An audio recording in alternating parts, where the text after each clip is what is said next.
Indian সাবাদের সাথে যদি আমার মিটিং হয়েছে সরকার পতনের সরকার উৎখাতের ষড়যন্ত্র হয়ে থাকলে হয়েছে, তাতে আপনার মিটিং এর আগে আসলাম চৌধুরীর প্রসঙ্গ টেনে কথা বলতেছেন তার সাথে, যার মাধ্যমে সাফাদির সাথে তার মিটিং ঠিক হয়েছিল। এটা জানি যুদ্ধের সাথে মিটিং করার পরে তো আবার না, আসলাম ভাই তো ওইটা হচ্ছে একটা ইস্যু, একটা মানুষকে ধরতে গেলে তো একটা ইস্যু প্রয়োজন আছে, তাই না?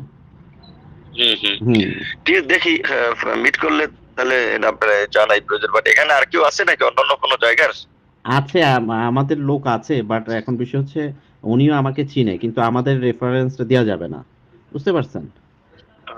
না না না, এটা না বলতে আছে কি না কোনো জায়গায় গেলে মিটিং করে আচ্ছা, আমি না না, আমাদের এখন ওই দুবাইতে কোনো লোক নেই আমাদের এখন।